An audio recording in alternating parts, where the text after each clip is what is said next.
আপনারা এখন দেখছেন সনাতন মিডিয়া প্লাস। সুধীজন, আমাদের এই দেহটা পাপ পূর্ণময়। পূর্ণের ফল যদি জাগতিক সুখ হয়, তবে পাপের ফল দুঃখ।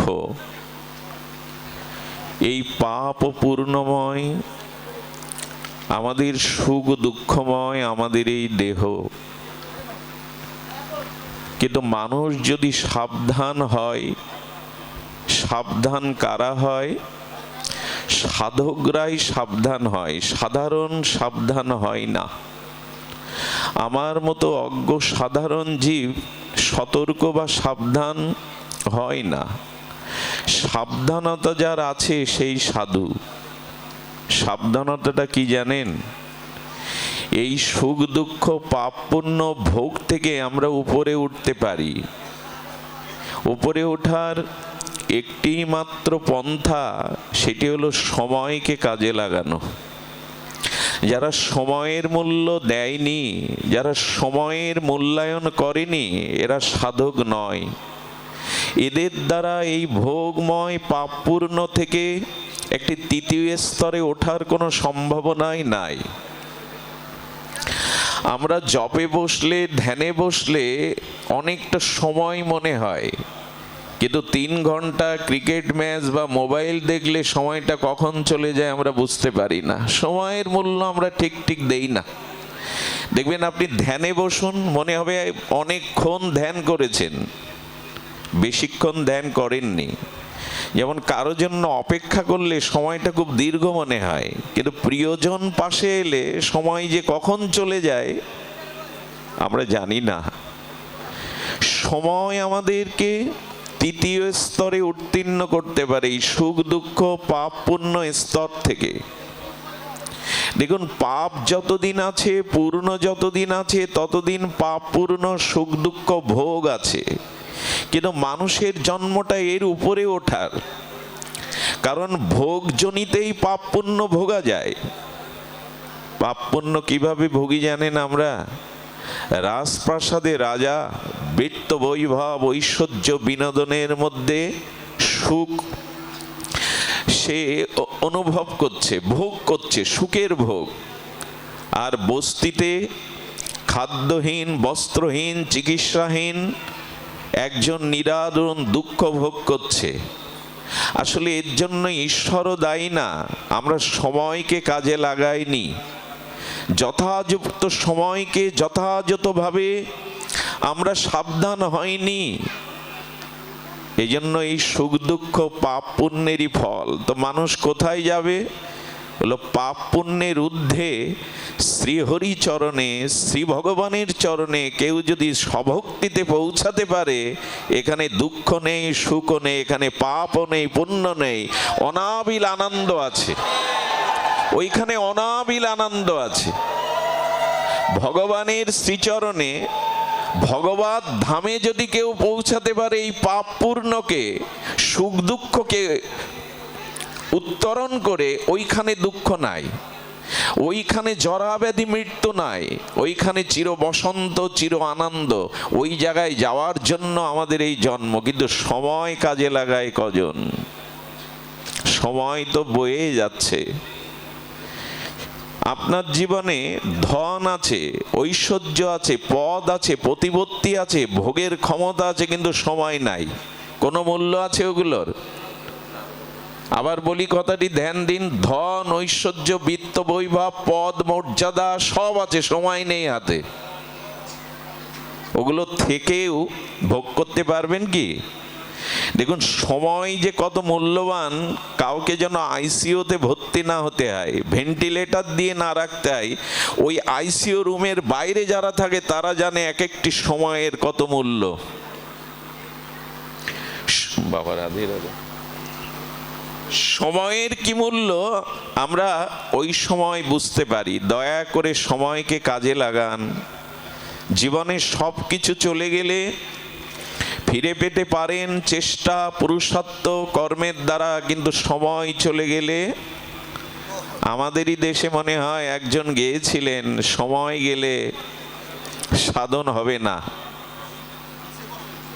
আমরা বর্তমান যে সময়ে এই যজ্ঞ ক্ষেত্রে ভাগবত ক্ষেত্রে উপনীত হয়েছে, এই সময়টা আপনার পাপ পূর্ণময় নয়, পরম আনন্দময় ভগবানের ভক্তিতে অতিবাহিত হচ্ছে। এই জন্য এমন সময় দেবতাদেরও ভাগ্যক্রমে পাওয়া যায়। সময়টা কাদের জন্য ব্যয় করলাম? সংসার, মান সম্মান, পদমর্যাদা, স্ত্রী পুত্র কুটুম্ব, এদের ভরণ পোষণে, এদের প্রিয়তা রক্ষার্থে জীবনের সময়টা অতিবাহিত করলাম। কিন্তু আমাদের ভাগবত বলেছেন, দেখো, পিতা হয়েও পিতা নয়, মাতা হয়েও মাতা নয়, মাতা না সৎসৎ, পিতা না সৎসৎ, গুরু না সৎসৎ, দেব না সৎসৎ, সজ্জনও না সৎসৎ। না, পিতা হয়েও পিতা নয়, জন্মদাত্রী হয়ে সে মা নয়, বন্ধু হয়েও সে বন্ধু নয়, আত্মীয় হয়েও সে আত্মীয় নয়, দেবতা হয়েও সে দেবতা নয়। যদি তোমাকে ভগবানের চরণে তারা পৌঁছে না দেয়, মৃত্যুর ওপারে যদি পৌঁছে না দেয়, এরা তোমার কেহ নয়। আমি বলছি না, ভাগবত বলছেন। ঋষভদেব ভগবান তার পুত্রদের এই কথা ভাগবতে বলছেন, গুরু না সৎসৎ, মাতা না সৎসৎ, পিতা না সৎসৎ, পিতা হয়েও পিতা নয়, জন্মদাত্রী মা হয়েও মা নয়, যিনি জন্ম মৃত্যু পাপ পুণ্যর ওপারে ভগবানের সাথে যুক্ত না করে দিতে পারেন। আমরা এ লক্ষ্য রেখেছি তো? আচ্ছা, প্রকৃত সজ্জন কে? প্রকৃত আত্মীয় পিতামাতা কে? যারা আমাকে ভগবানের চরণে সঁপে দেয়, প্রেরণা দেয়, উদ্বুদ্ধ করে, যারা আমার মৃত্যুর ওপারে নিয়ে যাওয়ার জন্য চেষ্টা করে, এরাই সজ্জন, এরাই আত্মীয়, এরাই বান্ধব। যারা ভগবানের থেকে, ভজন থেকে আমাকে পিছনে মোহটানে ধরে, আদৌ তাদের আত্মীয় ভাববেন না, সজ্জন ভাববেন না, সর্বনাশ হয়ে যাবে।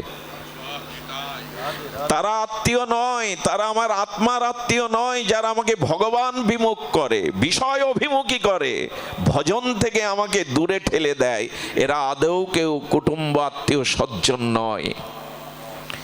এখন আমাদের দুর্দশা কি জানেন? মায়ের মধ্যে এসো না, মালা দেবে, দাও। তারা এগুলো আগে এসে রাখবে, তাড়াতাড়ি দাও। ঠিক আছে, আমি নিচ্ছি, আমি নিজে পরে নিচ্ছি, নিজে পরে নিচ্ছি। বসো বসো। আর কি নিজেই নেই। জয় শ্রী রাধে। ক্ষমা করলেন তো? নিজে মালা পড়তে নাই, জাগার সমস্যা। ধ্যান দিন। এখন সমস্যা যে পিতা মাতা বন্ধু সজ্জন আছে, এখন নতুন করে আমরা পিড়ে পাতি আবার আত্মীয় বানাই। ধর্ম আত্মীয়, ধর্ম বাবা, ধর্ম মা, ধর্ম বন্ধু, এই সব তাল ছেড়ে দিন, এই সব তাল ছেড়ে দিন। ভগবান বলেছেন, সবাই তো আমার সৃষ্টি, সবার মধ্যে আমি আছি, এই বেদে সবাই তোমার আতম্বং। বসুন্ধরা কুটুম্বকই, সবাই তোমার কুটুম্ব। নতুন করে পিড়ে পাতিয়ে মিষ্টি দিয়ে আর ধর্ম আত্মীয় পাতা যেও না। যারা আছে তারা যদি তোমাকে ভগবত অভিমুখী না করে, তারা প্রকৃত আত্মীয় নয়, সজ্জন নয়। এই আত্মীয় জগতে কারা জানেন? সাধুগুরু বৈষ্ণব জন। এরাই প্রকৃত আত্মীয়। এরা জানিয়ে দেয় তোমার পথ কোনটি, তোমার কল্যাণ কোনটি। এরা পিছনে ধরে না। সাধুগুরু বৈষ্ণবই হলো আমাদের জীবনে পরম বান্ধব। এই জন্য নাম বিনা ভজন নাই, আর গুরু বিনা বন্ধু নাই। গুরু ছাড়া, গুরু অর্থে সাধুগুরু বৈষ্ণব, এই সাধুগুরু বৈষ্ণব ছাড়া কেউ প্রকৃত আত্মীয় নয়। যদি তারা তোমাকে কৃষ্ণ বিমুখ করে, ভজন বিমুখ করে। গোবিন্দ বলছেন, দেখো, আমার কাছে জগতে অন্য কিছু বড় নয়। ন সাধায়তে মাং যোগ না সংকং ধর্ম উদ্ধব। ধর্ম আমার কাছে অত বড় নয়, যোগ জ্ঞান তপস্যা আমার কাছে অত বড় নয়, সাধ্যায় তপত্যাগ ত্যাগ সাধ্যায় আমার কাছে অত বড় নয়। তো ভগবান তোমার কাছে বড়টা কি, শ্রেষ্ঠটা কি? ভক্তির মম উর্জিতা, ভক্তি আমার কাছে বড়। উদ্ধবকে ভগবান বলছেন ত্যাগ নয়, সাহাধ্যায় নয়, জ্ঞান নয়, তপস্যা নয়, ভক্তিই আমার কাছে বড়। এই ভক্তি কি করে পাবো? আজকের আলোচনার প্রসঙ্গ সেটি। ভেতরে জ্বর, মাথা তুলে বসবার মতো সামর্থ্য নাই, তবু আপনারা কৃপা করুন। সাধুর কৃপাতে হয় না এমন কিছু নাই জগতে।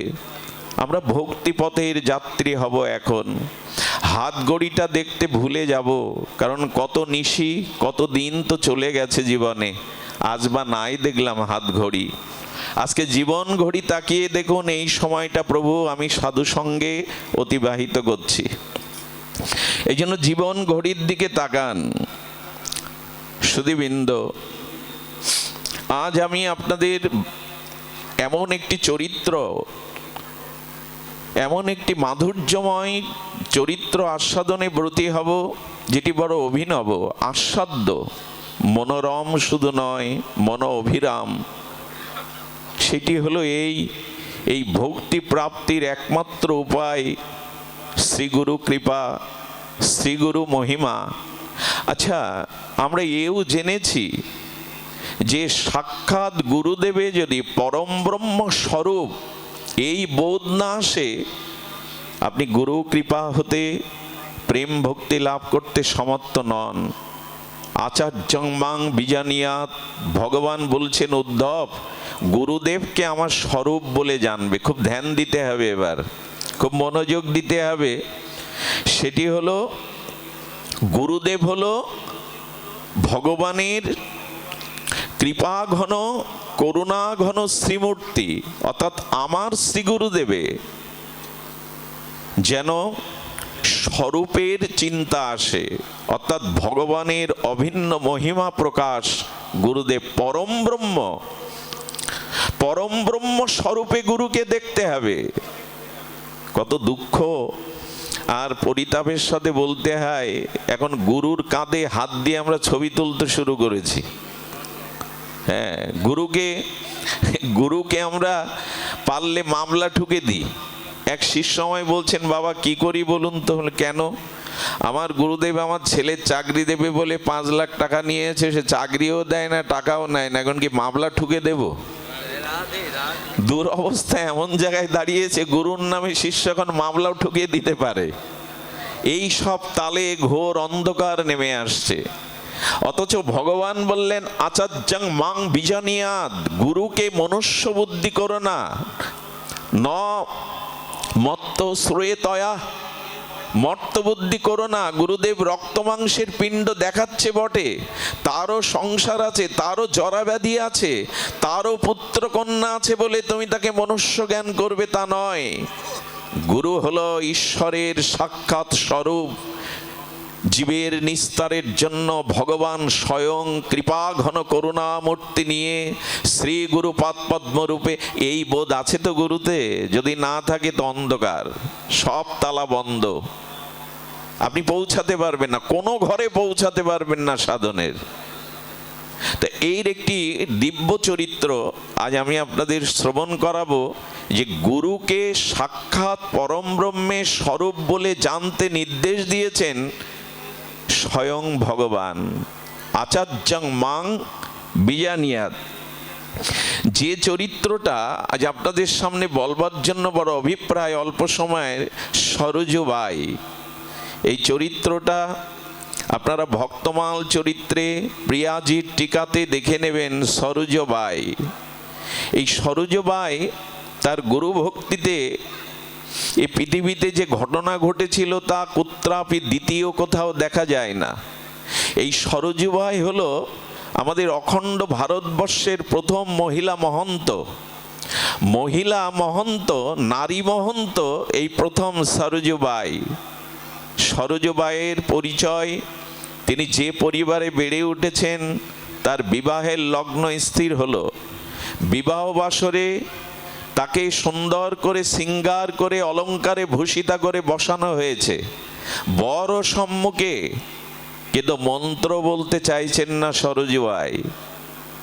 কেন জানেন? বলেন গুরুদেবের অনুমতি ছাড়া আমি সংসার ধর্ম গ্রহণ করব না। তোমরা আমাকে জোর করে বসিয়েছ বটে, কিন্তু গুরু আজ্ঞা, গুরু আশীর্বাদ, গুরু অনুমতি ছাড়া আমি বিবাহতে বসবো না। খুব ধ্যান দিন, কি আর করার। তার শ্রী গুরুদেবের অন্বেষণে পরিবারের বড়রা বেরিয়ে গেল। শ্রীগুরুর চরণে তপবনে গিয়ে বললেন, আপনার অনুমতি ছাড়া সরজু বিবাহের পিঁড়িতে বসেও মন্ত্র বলবে না, বাঁচান আমাদের। এই পরিবারের লজ্জা, এই পরিবারের মান আপনার শ্রীচরণে। শ্যামসুন্দরজি ওনার গুরুদেবের নাম। তো শ্যামসুন্দরজি চলে এলেন, এসে ওকে বধূ বেশে দেখছেন, মস্তকে হাত দিয়ে বলছেন, গুরুদেব আপনার অনুমতি ছাড়া আমি একটি নিঃশ্বাস প্রশ্বাস ক্রিয়া প্রতিক্রিয়া নেই না।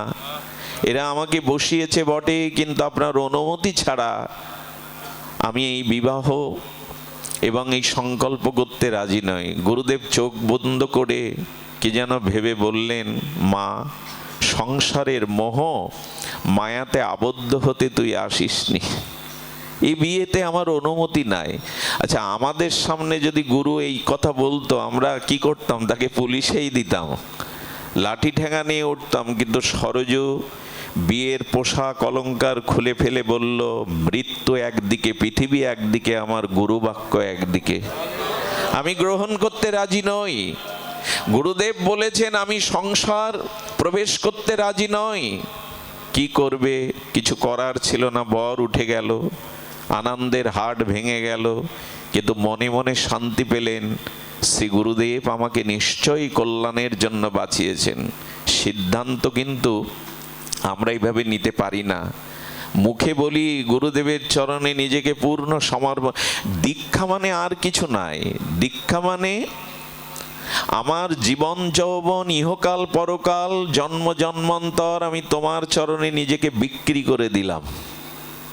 খুব সহজে দীক্ষার অর্থ এই আত্মসমর্পণ। তার মানে আমার নিজস্ব স্বতন্ত্র জীবন আজ রইল না। হে গুরুদেব, আপনার আদেশ নির্দেশেই পুত্তলিকার ন্যায় আপনি যেভাবে নাচাবেন আমি সেভাবেই নাচবো, আমার স্বতন্ত্রতা নেই। আচ্ছা, পুতুল নিজের স্বতন্ত্রতায় নাচতে পারে কি? ওই যে জড় পুতুলগুলো, ওরা নিজের স্বতন্ত্রতা শক্তিতে নাচতে পারে, অভিনয় করতে পারে। কেউ অলক্ষ্য থেকে তাদের সুতর দ্বারা নাচায়। আপনার গাভীটি বিক্রি করে দিয়েছেন, দড়ি খুঁটি উপযুক্ত মূল্য নিয়ে কারো কাছে গরু বিক্রি করেছেন। পরের দিন ওই গরু কোথায় থাকবে, কি খাবে, চিন্তা কি আর আপনার? বিক্রি হওয়া গরুর মতো, গাভী মায়ের মতো গুরুদেবের চরণে নিজেকে বিকিয়ে দিয়েছে। বললেন, যা মা, কুঠিয়া করে ভজন কর। সুধীবৃন্দ, দিল্লিতে গিয়ে কুটিয়া করে ভজন করছে, শ্রী গুরুদেবের ভজন করছে, আর প্রার্থনা করছে, শ্রী গুরুদেব আপনার কৃপা, আপনার মর্যাদা যেন জীবনে রক্ষা করতে পারি। অনেক দিন পরে বড় ব্যাকুল হয়েছে হৃদয় গুরুদেবকে দর্শনের। একটা জিনিস বলি, কারো হৃদয়ের সাথে কারো হৃদয়ের যদি সাত্ত্বিক মেলবন্ধন থাকে, ওখানে মোবাইল যন্ত্র লাগে না। হাজার মাইল দূরে সন্তানের বিপদ মা বুঝতে পারে, আজও পারে। ওখানে যন্ত্রের কোনো সহযোগিতার প্রয়োজন নাই, আজও মা বুঝতে পারে। সাদা কর্পূরগুলো জলে মিশিয়ে দিন, ওর দানাগুলো জলের প্রতিটি বিন্দুতে মিশে গেলে কর্পূর বাসিত সুগন্ধ জলে পাবেন কিনা? কর্পূর পাবেন না। কারো মনের সাথে কারো মন যদি মিশে যায়, তার ভাবনা একইভাবে প্রকাশ হয়ে যায়, ওখানে আলাদা কিছু লাগে না। তো সরজুবাইয়ের এই চিন্তা, গুরুকে দর্শন করার ব্যাকুলতা চিত্তে উঠল। গুরুদেব আসবেন সেই দিন ভগবান রাজি হয়ে গেল। এত গুরু ভক্তি, সংসার ছাড়লো, বিবাহ বাসর থেকে উঠে এলো, ত্যাগ বৈরাগ্য জীবন যাপন করছে, গুরু বিনা কিছু বোঝে না। এই দেখুন, গুরু সন্তুষ্ট হলে সর্বদেবতা নয়, স্বয়ং ভগবানও সন্তুষ্ট হয়ে যায়। আজকে ভগবান রাজি হয়ে গেলেন। আচ্ছা, আমি একটু দেখি তো, সরজুবাইকে পরীক্ষা দেখি তো, ও আমাকে বেশি মূল্যায়ন করে না গুরুদেবকে মূল্যায়ন করে? অর্থাৎ গুরুদেব আসছেন, পিছু পিছু ত্রিভঙ্গ মুরারি শ্যামসুন্দর গোবিন্দও আসছেন। অপূর্ব কথা। আর সরজুবাই দেখছেন বরণডালা সাজিয়ে যা কিছু ছিল, ধূপ ধীপ সুগন্ধি, আর প্রদীপাদি কুসুমাদি নিয়ে বরণডালা সাজিয়ে শ্রী গুরুদেবের কোনো কিন্তু বাইরে কথা নেই, অন্তর চেয়েছে গুরুদেব আজ কৃপা করে পদার্পণ করবেন, দর্শন দান করবেন। দুয়ারে কুঠিয়া দুয়ারে সারজবাই অপেক্ষা করছেন। হঠাৎ করে শ্রী গুরুদেবের আগমন দেখে প্রফুল্লিত চিত্তে তাকিয়ে দেখে পীতবরণ, ত্রিভঙ্গ মুরারি, মুরলীধারী, ময়ূর পিচ্ছধারী, নবজলধর শ্যামসুন্দর দাঁড়িয়ে গুরুদেবের পাশে। আচ্ছা, এখন আপনি ওই জায়গায় যান, সরজবাইয়ের যান, কি করবেন? একই সাথে গুরুদেব শ্রী ভগবান আপনার দুয়ারে উপস্থিত, কি করবেন আপনি? তবে আমি যা করতাম তা আপনাদের বলি। একই সাথে গুরুদেব এবং ভগবান অরিন্দম সুন্দর মনোহর ত্রিভঙ্গ মোরারি পীতবরণধারী ময়ূর পিচ্ছধারী স্বয়ং ভগবান যদি এসে দাঁড়াতেন, আমি কি বলতাম আগে বলেনি, আমি বলতাম গুরুদেব আপনার সাথে সাথে জগৎগুরু ভগবান এসেছেন, আসুন আপনি আমি মিলে ভগবানের চরণ বন্দনা করি, ভগবানের চরণ অভিষেক করি। এটা শুনে আপনাদের একটু ভালোও লাগছে, কিন্তু না, সরজু কিন্তু তা করল না। এরকম হতে হয়। আমার মাঝে মাঝে মনে হয় যেদিন গুরুদেব বাড়িতে আসে আর গুরুদেবের চরণ জল করেন, অনেকেই দেখেছি বৃদ্ধ পিতামাতা ঘরে বসে দেখছে, চাঁদের পায়ে প্রণাম করেন। এগুলো ঠিক না। যদি উপযুক্ত গুরুদেব হয় তবে পিতামাতাকেও পাশে বসিয়ে সন্তানকে শিষ্যকে বলবে ওদের চরণ জল করো, এরাই তোমার মূল দেবতা, এদের জন্যই জগতে তোমার আশা। প্রকৃত সদ্গুরুরা তাই বলে। বাড়িতে যদি অনুষ্ঠান হয় শুধু গুরুদেবকে সাধুকে আরতি করবেন না, পিতামাতাকেও আরতি দেখাবেন, তারাই জীবন দেবতা, তাদের জন্যই জগতের এই দেহ পেয়েছেন। এই জন্য পিতামাতার থেকে বড় বড় সুহৃদ আর কেহ নাই, বড় দেব দেবী আর কেহ নাই। কিন্তু সরজবাই কি বলল জানেন? সরজবাই বলল, গোবিন্দ আপনি এসেছেন, এক কাজ করুন, আপনি এই বরণডালা নিন।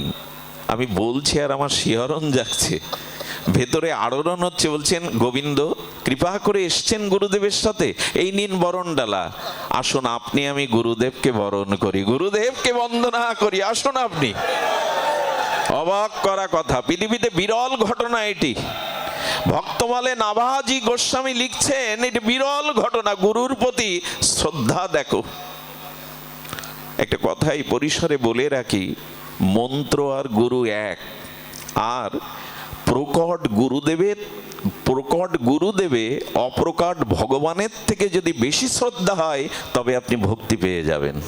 আবার বলি কথাটি, ভগবান অপ্রকট, কৃষ্ণ এখন আমার সামনে, রাম ভগবান আমার সামনে এখন নাই, অপ্রকটে, কিন্তু গুরুদেব আমার দুয়ারে প্রকটে।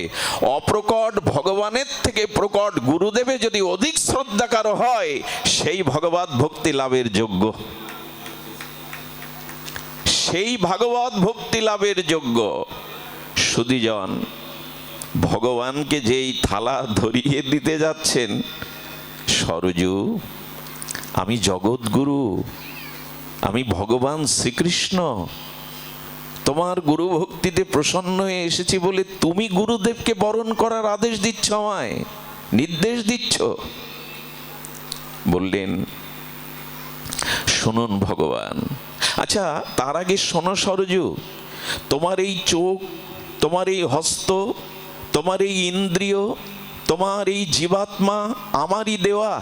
আর এই গুরুদেব রক্ত মাংসের একটি শরীর, সেও কোনো মায়ের পেটে এসেছে। আর আমি সচ্চিদানন্দ বিভু চৈতন্য ভগবান, আমাকে গুরুদেবকে বরণ করতে বলছো। আপনি আমি হলে কি বলতাম, কিন্তু গুরু ভক্তিতে নিশ্চলা। বললেন গুরুদেব ঠিকই বলেছেন, এই চোখ কান হাত পা দেহ মন জীবাত্মা এমনকি পরমাত্মা রূপে আত্মা রূপে আপনি হৃদয়ে রয়েছেন বলে আমি বেঁচে রয়েছি, সবই জানি গুরুদেব, কিন্তু আপনি আমার প্রশ্নের উত্তর দিন তো।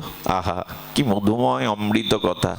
চোখ আপনি দিয়েছেন, কিন্তু এই চোখে যে ভগবত দর্শনের কৃপা সেটা তো আপনি দেননি, গুরুদেব দিয়েছে।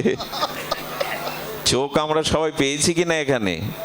এই চোখে আপনি ভগবান কখনো দেখতে দর্শন করতে পারবেন না যদি গুরুদেব এই জ্ঞানচক্ষু উন্মিলন না করে দেয়, প্রেমের অঞ্জনে অনুরাগে আপনাকে চোখ রাঙিয়ে না দেয়, প্রেম অনুরাগ দৃষ্টি গুরুদেব না দেয়, আপনি ভগবানকে কখনো দেখতে পাবেন না। ভগবান আপনি চক্ষু দিয়েছেন, কিন্তু এই চক্ষুতে ভগবান দর্শনের যে অনুরাগ সেটা আমার গুরুদেব দিয়েছে, আপনি দেননি। হাতও সবাই পেয়েছি, সারা জীবন কত মানুষ বাড়ির পোষা কুকুরটাকে সাবান মাখায়, বিড়ালটাকে সাবান মাখায়, বিকালবেলা গাড়িতে করে বেড়াতে নিয়ে যায়, অথচ সেই হাতে সে একদিন গুরুদেবের চরণ ধুয়ে দেয়নি, মন্দির মার্জনা করেনি। হাত তো আমরা সবাই পেয়েছি, এই হাত দিয়ে জগতের কত কাজ করলাম, কিন্তু এই হাত দিয়ে গুরু সেবা, বৈষ্ণব সেবা, মহন্ত সেবা, দরিদ্র নারায়ণ সেবায় হাত দিয়ে হলো না। হলোটা কি? হাত তো আপনি দিয়েছেন, কিন্তু হাতটা কোন সেবায় লাগাতে হয় এটা যে গুরুদেব জানিয়ে দিয়েছেন।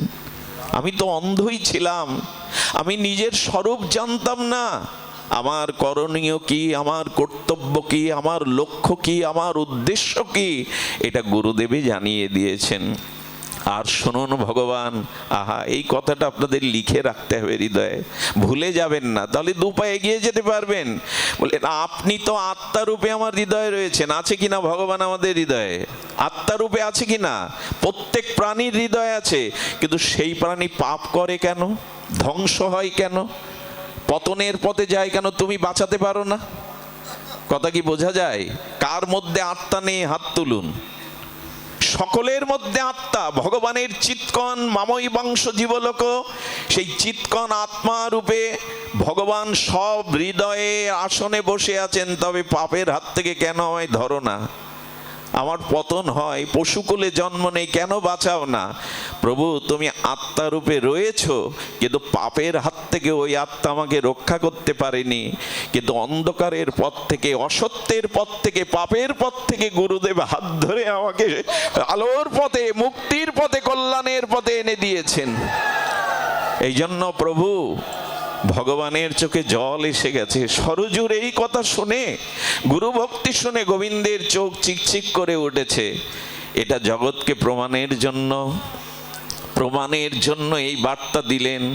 সরজু বললেন, প্রভু আসুন, আপনি আমি মিলে শ্রী গুরুদেবকে বন্দনা করি। সুধীবৃন্দ, সরজু মায়ের এই যে মহা গুরু ভক্তির নমুনা এই জগতে বড় বিরল। এই জন্য দয়া করে ভজন সাধন সব চুলোই যাবে যদি গুরুতে মনুষ্য বুদ্ধি এসে পড়ে। একটা কথা বলি, কথাটা সেটি হলো, এই জন্য সহসা দীক্ষা নিবেন না। কিছুদিন সঙ্গ করুন, বাণী শ্রবণ করুন, তার সঙ্গ করুন, তার বাণী শ্রবণ করুন, এরপর হৃদয়ে বলে দেবে তিনি গ্রহণের জন্য আপনার হৃদয় ব্যাকুল হয়ে যাবে। হুট করে কে এলো তাতে দীক্ষা নিলেন, এরকম নয়, এরকম নয়। সুধীবৃন্দ, এই জন্য ভগবান প্রসন্ন হলেন, সরজুকে আশীর্বাদ করে বললেন, আমি রাজি হলাম, তোমার এই গুরু ভক্তিতে চিরদিনের মতো তুমি আমার হয়ে গেলে। একটা কথা বলি, ভগবান আপনাকে বাঁচাতে পারবে না যদি গুরু আপনার প্রতি রুষ্ট হয়ে যায়। কথাটা আমার নয়, শাস্ত্রের। এক সরল ভক্তের বাড়িতে গুরুদেব সাধু বৈষ্ণব এসে সৎসঙ্গ হরিনাম করছে। শিষ্যকে গুরুদেব বললেন, যা মন্দিরে গিয়ে ঠাকুরকে ভোগ লাগিয়ে একটু আরতি কর। কি করেছে জানেন? মন পড়ে রয়েছে গুরুদেবের দিকে। মন্দিরে গিয়ে একটু ফল তুলসী দিয়েই, একটু ধূপ দীপ দিয়েই দরজা বন্ধ করে গুরুদেবের চরণ সেবায় লেগে গেছে। ওইখানে সময় বেশি দেয়নি। গুরুদেবের চরণ সেবা করতে করতে রাত 2টো বেজে গেছে। বাতাস দিতে দিতে চরণ সেবা করতে করতে গুরুদেব বললেন, ঘুমাবি না? বলেন, এই সুযোগ তো সব দিন পাবো না গুরুদেব, আপনার চরণ ছেড়ে কোন ঘুমে যাবে? একদিন তো মহানিদ্রা, মহাঘুম আসবে, সেদিন তো আর সেবা করতে পারবো না। আজকের রাতটা জাগতে দিন। গুরুদেবকে বিজন করতে করতে, সেবা করতে করতে যখন বিবাহ বরি সমাপ্ত, প্রায় ব্রাহ্ম মুহূর্ত সমাগত, পূর্ব দিগন্তে উদ্ভাসিত আলোর রেণুতে ভরে গেছে, পাখির কলকুঞ্জনে প্রভাতের ভৈরবী রাগে যেন পৃথিবী জেগে উঠছে। গুরুদেব বললেন, যা স্নান করে তিলক নিয়ে মঙ্গল আরতির জন্য মন্দিরে যা। সত্য ঘটনা শুনুন, ভক্তমাল গ্রন্থটা একটু দেখবেন। ভক্তমাল গ্রন্থটা, প্রিয়াজিট্টিকায় এইসব চরিত্রগুলো পাবেন, বড় বিরল। উনি স্নান করে তিলক নিয়ে মন্দিরে একটু শব্দ করে যে ভেতরে যেতে যাবে, ওকে ভেতর থেকে আর দরজা খুলছে না, অথচ ও বাইরে দিয়ে কিন্তু লাগিয়েছিল, ভেতরে কেউ নেই ভগবান ছাড়া, বিগ্রহ ছাড়া। বলে বারে, ভেতরে তো কেউ নেই, ভেতরে দরজা বন্ধ করলো কে? আমরা তো সবাই বাইরে, সারা রাত বাইরে, ভেতরে তো বিগ্রহ ছাড়া কেউ নেই। ও, বুঝতে পেরেছি, তোমার সেবা একটু কম হয়ে গেছে, সাধুগুরুর সেবা বেশি হয়েছে, অভিমান করেছো। সরল তো, সরলতা না হলে কি আর সেই রাজ্যে পৌঁছানো যায়? অত কপটতা থাকলে, কূটবুদ্ধি থাকলে, জিলিপের পিস ভেতরে থাকলে ওই রাজ্যে কোনো জায়গা নেই আমার। সরল হতে হবে। বলেন, ও তোমাকে একটু ধূপ দেখিয়ে প্রসাদ দিয়ে বাইরে এসেছি, তাতে তোমার রাগ হয়ে গেল? খোলো দরজা, খোলো। দরজা খোলার পর বিগ্রহরূপী ভগবান বলছেন, আমাকে একটু ধূপ দিলে আর একটুখানি ওই ফলে তুলসী দিয়ে সারা রাত গুরু সেবা করেছো, আমার আরতি কেন দেখাতে এসছো? যাও, যার সেবা সারা রাত করেছো ওইখানে যাও। সরল ভক্তটি বললেন, ভগবান তবে শোনো, তুমি রুষ্ট হয়ে আমার কিছু করতে পারবে না, কারণ আমি জানি তুমি রুষ্ট হলে গুরু আমায় বাঁচাতে পারে। তুমি রুষ্ট হলে গুরু আমায় বাঁচাতে পারে, কিন্তু গুরুদেব যদি রুষ্ট হয় তুমি বাঁচাতে পারবে না। আমাদের সনাতন ধর্ম গুরুবাদের উপরে প্রতিষ্ঠিত। আর গুরুবাদ নাই কার? সঙ্গীত, ক্রীড়া, বিদ্যা শিক্ষা করতে গেলে লাগে কিনা শিক্ষক, প্রশিক্ষক লাগে কিনা? গুরুবাদের উপরেই সনাতন ধর্ম প্রতিষ্ঠিত। এই জন্য জগৎগুরু ভগবান শ্রীকৃষ্ণ এই ধরার লীলাতে এসে সন্দীপনী মুনির আশ্রমে নগ্ন পায়ে গুরুদেবের জন্য কাঠ কাটতে জঙ্গলে গেছেন, গুরুদেবের চরণ সেবা করেছেন। বশিষ্ঠ দেবের সেবায় সারা রাত রাম পদ সেবা করতেন। বিশ্বামিত্রকে গুরুরূপে সামনে হাঁটতেন না, পেছনে হাঁটতেন, বিশ্বামিত্রকে আগে দিয়ে। মহাপ্রভু গয়াধামে ঈশ্বর পরিপাদের চরণে দীক্ষা নিয়ে সেই প্রেম ভক্তির আবেশ এলো গৌরচন্দ্রের। গুরু তো জগৎগুরু ভগবানও গুরুকরণ করেছেন। এই জন্য সনাতন ধর্ম গুরুবাদের উপরে প্রতিষ্ঠিত। এবং আমি বলি, পৃথিবীর অন্য যত ধর্মমত আছে তারাও গুরুবাদের উপর প্রতিষ্ঠিত। এই কথাটি এমন যে খ্রিস্টানদের সমষ্টি গুরু হলো যীশু খ্রিস্ট। এই জন্য বাইবেল বলছে, যদি ঈশ্বরের কাছে পৌঁছাতে চাও আগে এর কাছে এসো। অর্থাৎ যিশুর কাছে না গেলে, সেই ঈশ্বরের পুত্রের শরণাপন্ন না হলে তুমি ঈশ্বরের কাছে পৌঁছাতে, বাইবেল বলছে এই কথা। ওরা সমষ্টি গুরু যিশুকে মানছে। আমাদের পার্শ্ববর্তী ধর্ম মুসলিম সম্প্রদায়ে বলা আছে, যারা রসুলকে মানে না তারা আল্লাহকে মানে না, যারা আল্লাহকে চায় তারা যেন রসুলকে অবলম্বন করে। এটাই তো সমষ্টি গুরুবাদ। রসুল ছাড়া তাকে পাওয়া যাবে না, যীশু খ্রিস্ট ছাড়া, পুত্র ছাড়া পিতার কাছে পৌঁছানো যাবে না। গুরুবাদ নেই কোথায়? ওরা সমষ্টি গুরু মানে, আর আমাদের বেষ্টি সমষ্টি দুটোই। আমাদের সমষ্টি গুরু নিত্যানন্দ, আর ব্যষ্টি গুরু মদীয় দীক্ষাদাতা শ্রী গুরুপাদ পদ্ম। গুরু শব্দটা উচ্চারণ আগে শ্রী বলবেন, শুধু গুরু বলবেন না, শ্রী গুরু। বাড়িতে কে এসছেন, গৃহে কে এসছেন? গুরু এসছেন না, শ্রী গুরু বলবেন। মাধুর্য, ঐশ্বর্য সবই তো তার দেওয়া করুণা। এই জন্য নামের আগে মাধুর্য উচ্চারণ করতে হয়। গুরু পাদ পদ্ম এসেছেন, শ্রী গুরু পাদ পদ্ম এসেছেন, শুধু গুরু নয়। সুধীমণ্ডলী, তো এইখানে শ্রীগুরু মহিমা এত বিরল, সেটি হলো, কোথায় যেন ছিলাম আমরা?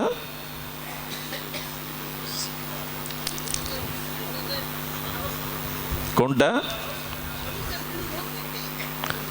সরজুর গুরু ভক্তি তো শ্রীগুরু পাদ পদ্মের, যেটা আপনারা কেমন শুনছেন সবার চিত্তে যেন, কারণ গুরু তত্ত্ব খুব গম্ভীর তত্ত্ব।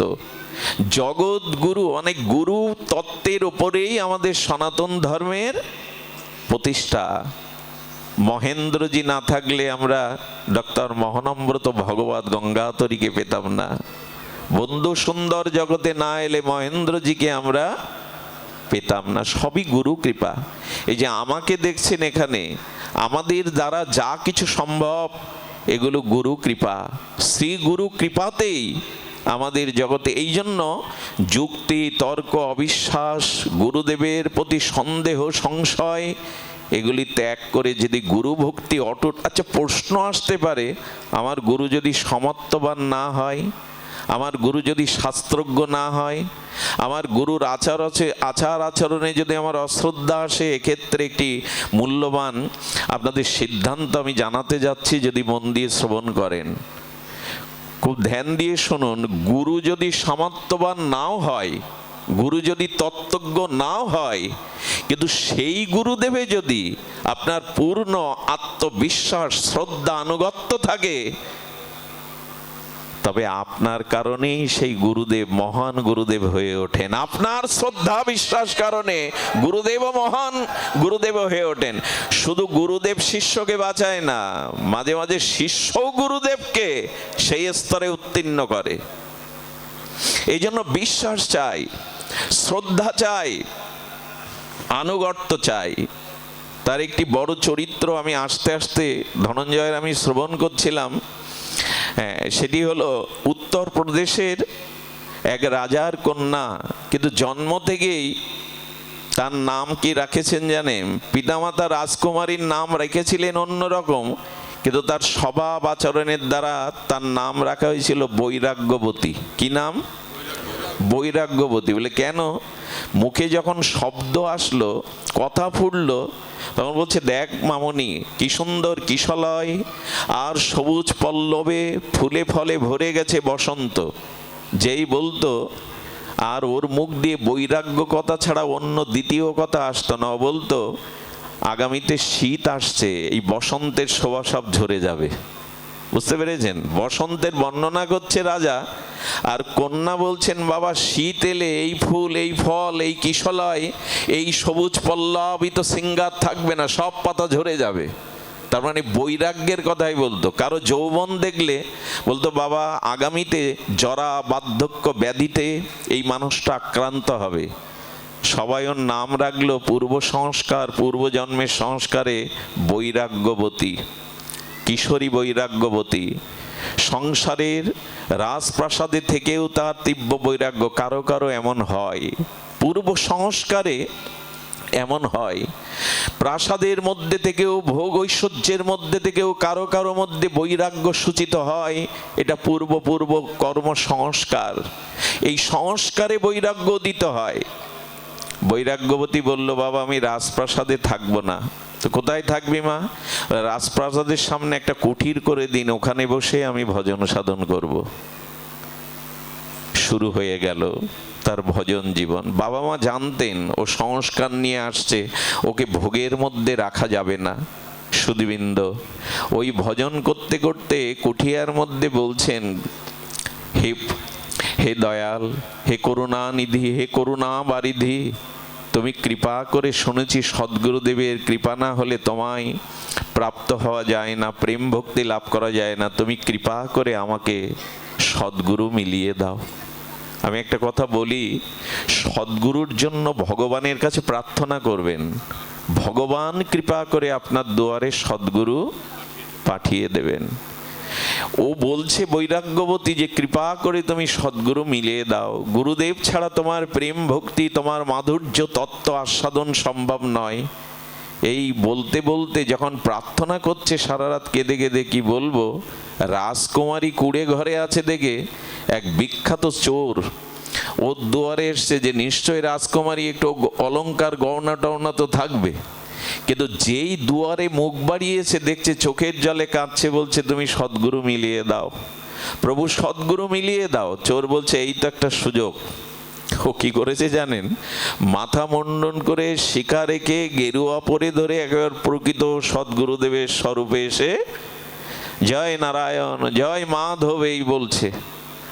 ও চরণে লুটিয়ে পড়েছে, ভগবান আমার প্রার্থনা তুমি শুনেছ। প্রার্থনা করতে করতেই সদ্গুরুর উপস্থিত। ভেতরে গিয়ে বললেন, আমার প্রার্থনা প্রভু মঞ্জুর করেছেন, আপনি আমাকে চরণে স্থান দিন। চোর মনে মনে বলছে, স্থান দেওয়ার জন্যই তো এসছি, কানে কানে কি বা মন্ত্র দিলেন উনি জানেন। জানেন মানে ওই রাম রাম করছিলেন, ওরকম একটা মন্ত্র দিলেন, কেশব কেশব দিয়ে তখন বলছে, দেখ মা দীক্ষা এখনো পরিপূর্ণ হয়নি। বলে কি করে হবে গুরুদেব বলুন? বললেন, তুই এক কাজ কর, আমার জঙ্গলে যে তপবনে কুটির আছে ওখানে একটু উৎসব আছে, আর উৎসবের জন্য কিছু অর্থকড়ি লাগবে বৈষ্ণব সেবায় মহতের সেবায়।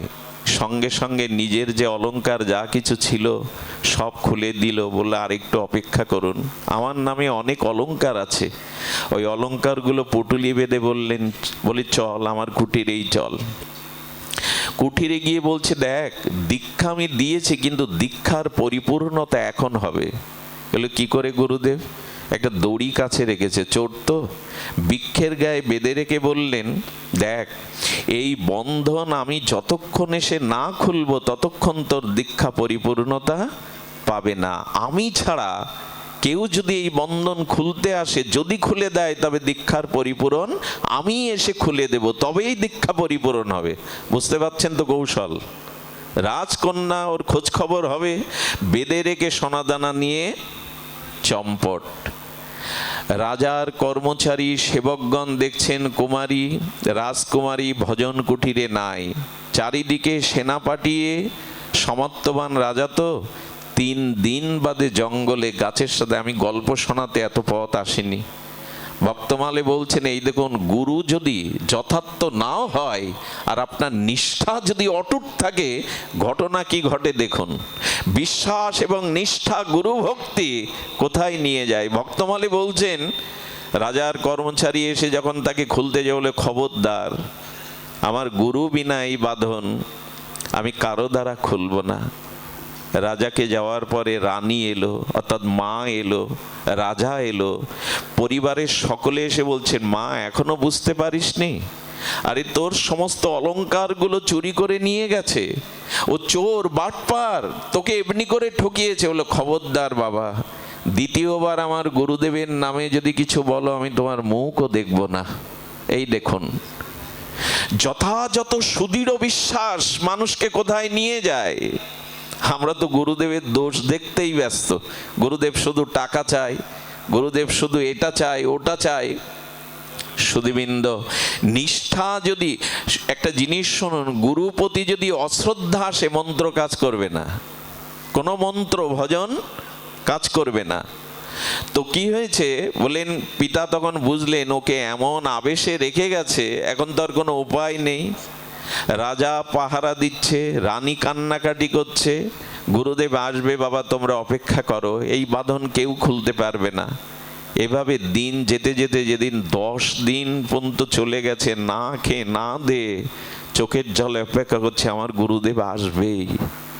সুধীবৃন্দ, এই দশা দেখে একজনের হৃদয় দ্রবীভূত হয়েছিল, তিনি হলেন দেবর্ষিপাদ নারদ।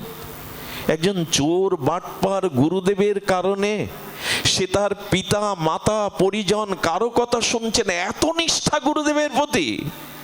গুরু ভক্তি যার আছে, নারদজি সেখানে ছুটে যান। নারদ এসে বললেন, আমি দেবর্ষিপাদ নারদ, আমি তোমায় বলছি কুমারী, রাজকুমারী ও গুরু নয়, ও চোর বাটপার, তোমাকে ফাঁকি দিয়ে বেঁধে রেখে চলে গেছে। দেবর্ষিপাদ নারদ বললেন, আজ আমি বুঝতে পেরেছি দেবর্ষিপাদ, আপনিও আমার পরীক্ষা নিতে এসেছেন, আপনিও আমাকে পরীক্ষা নিতে এসছেন যে আমার গুরু ভক্তি শিথিল হয় কিনা। তবে আমি বুঝে গেছি, দীক্ষার 10 দিনের মাথায় যদি দেবর্ষিপাদ নারদের দেখা পায়, তাহলে আমার গুরুদেব কত কৃপালু, কত দয়ালু যে নারদজি আমার সামনে এসে উপস্থিত। বিশ্বাসকে ঠকাবে কে গো? আস্থাকে নিষ্ঠাকে কে ঠকাবে? বিশ্বাস করুন, আস্থা যদি কারো প্রতি থাকে সে আপনাকে ঠকাবে না, আসলে সেই ঠকে যাবে, জিত একদিন আপনারই হবে। বিশ্বাস এত বড় বস্তু, নিষ্ঠা এত বড় বস্তু। যদিও আজকে বিশ্বাসের জায়গা নাই, পৃথিবীর যে অবস্থা, সাধু বেশ ধরে রাবণের মতোই তো সমাজে বেশি ক্ষতি করছি আমরা। এই জন্য বিশ্বাসটা নড়বড়ে হয়ে গেছে। আমার বুধাটায় গ্রামে এক সাধু এসছেন, জটা জুটোধারী, কোমণ্ডলধারী। বাবারা বাড়ি নেই, মায়েরা চরণ জল করেছে। বলে এক কাজ কর মা, তোদের ঘরে বিপদ যাচ্ছে, সংকট যাচ্ছে, অশান্তি যাচ্ছে, কার ঘরে নেই এটা? এতে আর জ্যোতিষে হওয়া লাগে? এক কাজ কর, সোনাদানাগুলো আন, আমি তোদের এতে একটু মন্ত্র পড়ে দিচ্ছি, আর এই চরণামৃত জল পড়ে দিচ্ছি মন্ত্র দ্বারা, এই বাড়িতে ছিটিয়ে দে, সোনা দানা যেখানে যা আছে ছিটিয়ে দে। চরণামৃতর নাম করে অজ্ঞান করা কি মেডিসিন খাইয়ে সে গহনা নিয়ে এলো। আর কেউ বিশ্বাস করবে?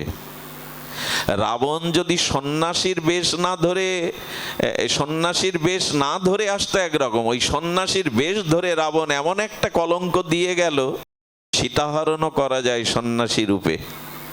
এর বিশ্বাস রাখার মতো স্থান পরিস্থিতি নাই, তবু বলবো ওটা হারাবেন না, ঠকবেন না। দৃঢ় বিশ্বাস যদি থাকে, আপনাকে ঠকানোর ক্ষমতা কারণেই। নারদ বলছে, বা কি বিশ্বাস! 11 দিনের দিন নারদ বলছে সম্ভব নয়, ও গুরু ছাড়া মরবে, তবু বাঁধন খুলবে না।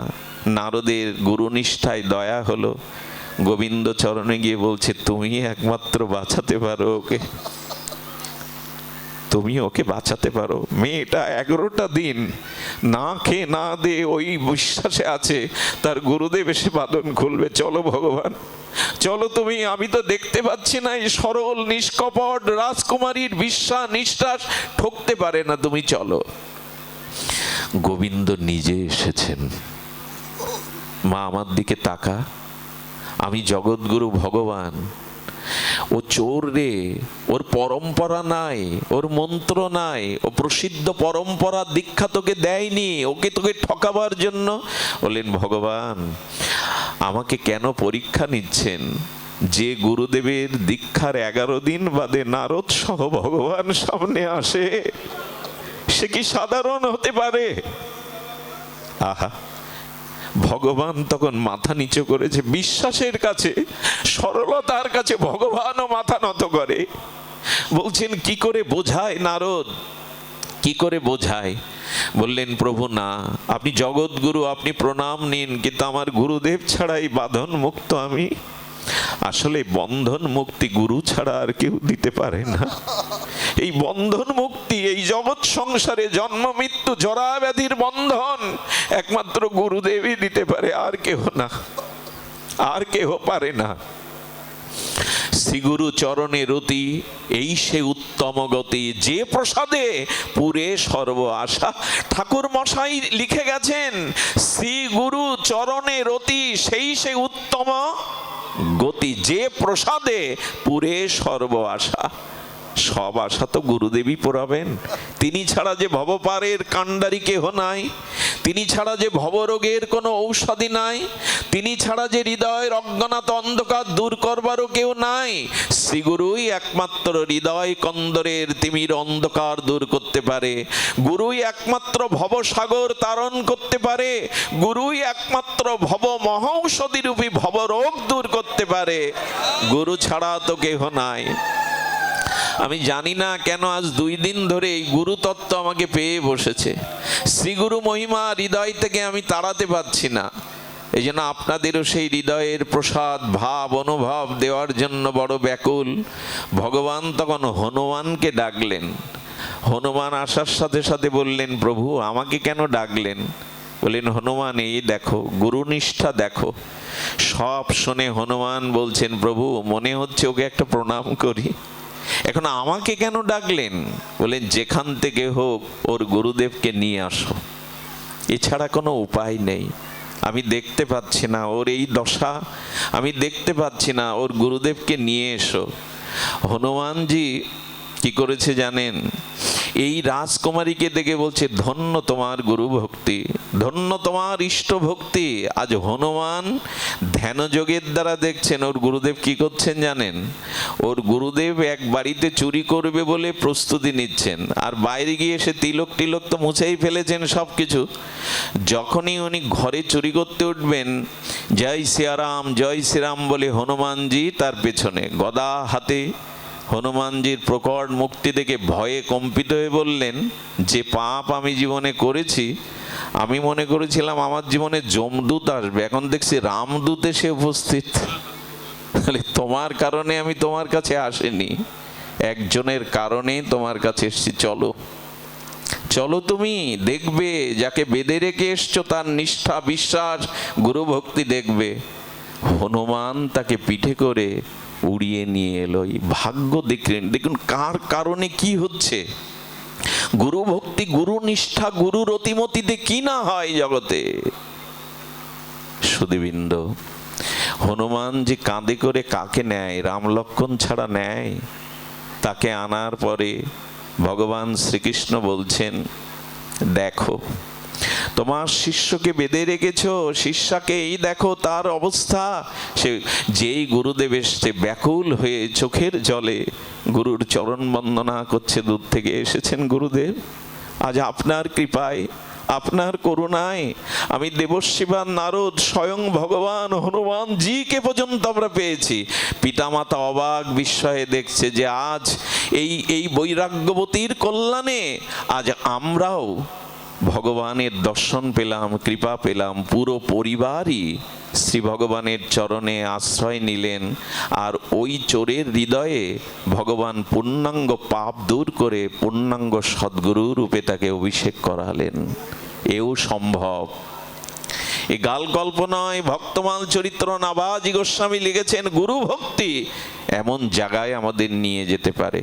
তবে যারা দীক্ষা নিয়েছেন, কৃপা করে শ্রী গুরুদেবের প্রতি অপ্রসন্ন হবেন না। তবে একটা কথা বলা দরকার, যারা এই পোশাক পরে, যারা গুরু পদে অধিষ্ঠিত হয়ে মানুষ ঠকাচ্ছে, মানুষকে যারা প্রবঞ্চনা করছে, এদের বিচার ভগবান বলেছিলেন যমের হাতে আমি দেব না, এদের বিচার আমি নিজে করব।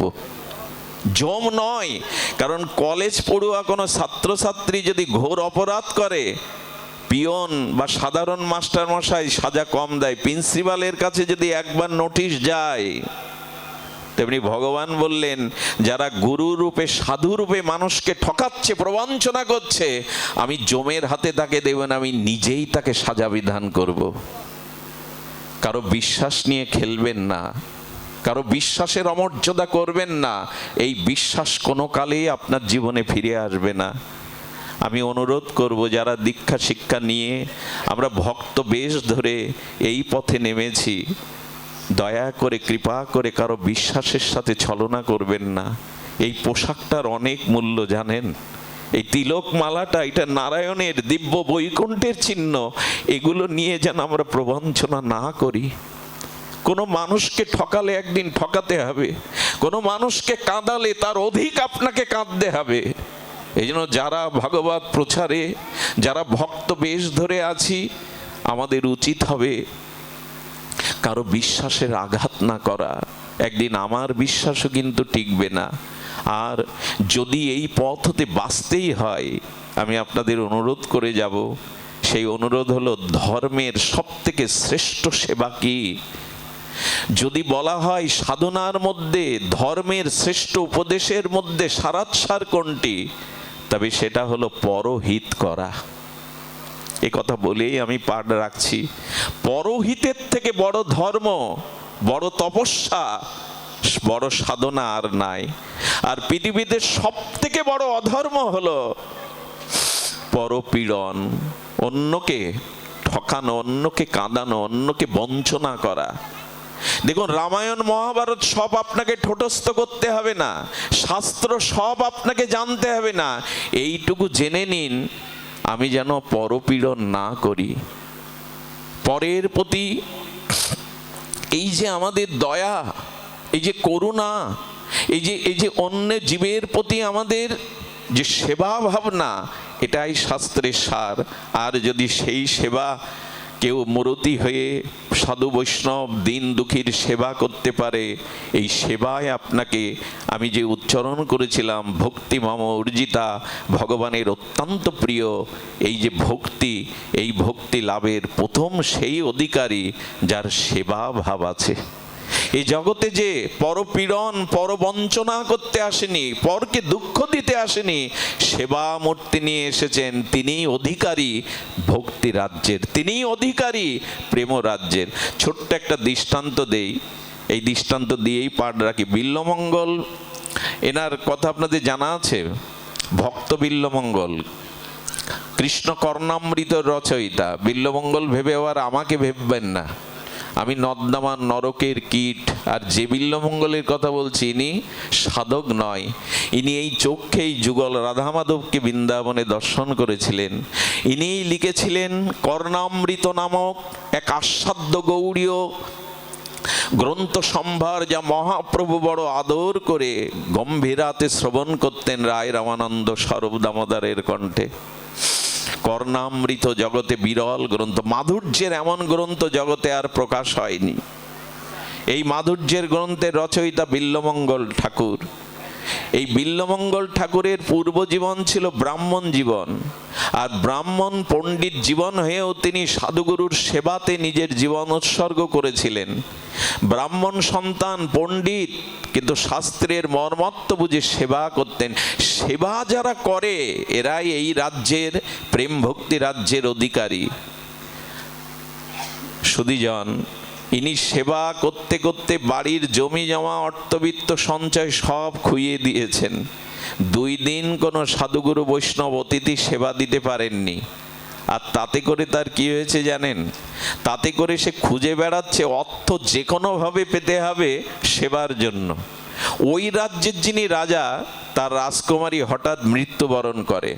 ধ্যান দিন, ওই রাজ্যের রাজার রাজকুমারী মৃত্যুবরণ করে। রাজার একমাত্র কন্যা রাজকুমারীকে বললেন সমাধি দিয়ে দাও, আমি পোড়াবো না। সমাধির মধ্যে যখন দেবে, ওর গায়ে 50 ভরি অলংকার ছিল। রাজকুমারী তো কুমারী, বললেন অলংকার খুলো না, আমার সব কিছুই তো ওর প্রাপ্য, আমি ওকে সাজিয়ে গুছিয়ে সমাধিতে দেব। রাজা তো বড় আদর করে মেয়েকে চন্দন চর্চিত করে সমাধির মধ্যে দিয়ে দিলে। এইটা ওই ব্রাহ্মণের কানে গেল যে 50 ভরি সালঙ্করা এ কুমারীকে মাটির তলে সমাধি দেওয়া হয়েছে। 3 দিন বাদে বৈষ্ণব সেবা করবে বলে, অন্যের সেবা সাধু সেবা করবে বলে মাটি ঘুরতে শুরু করেছে, সমাধি ঘুরতে শুরু করেছে। সমাধি খুঁড়ে যেই ওর গায়ে হাত দিয়ে অলংকার নিতে যাবে, ও ছিল সতী, ও ছিল কুমারী কন্যা। শুধু নয়, মহাসতী। জীবনে অন্য দিকে বিচলিত হয়নি, কারো দিকে মন দেয়নি। এই জন্য ওর জীবাত্মা বলে উঠল, আমার গা স্পর্শ করো না, কোনো পুরুষ আমাকে আজ পর্যন্ত স্পর্শ করেনি, আমি অসহ্য স্পর্শা, আমাকেও স্পর্শ করেনি। তখন বলে উঠল, সেবার জন্য আমার ধন দরকার, মাটির নিচে অলংকার পুঁতে কি করবে তুমি? কে তোমার এই সভা দেখবে? বরঞ্চ এগুলি আমায় দাও, আমি সেবা করতে পারবো সাধুগুরু বৈষ্ণবের। জীবাত্মা কথা বলে উঠল, ধন দরকার, তবে আমাকে ছুঁয়ো না।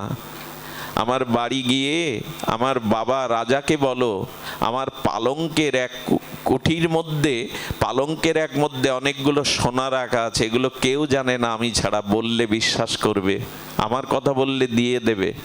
রাজার বাড়ি গিয়ে বললেন, আপনার কুমারী বলে দিয়েছেন তার সেই সোনা আছে। খুঁজে গিয়ে দেখে সত্যিই সোনা। দিয়ে বললেন, আমার মেয়ে আপনার সাথে কথা বলেছে, আরো নিয়ে যান।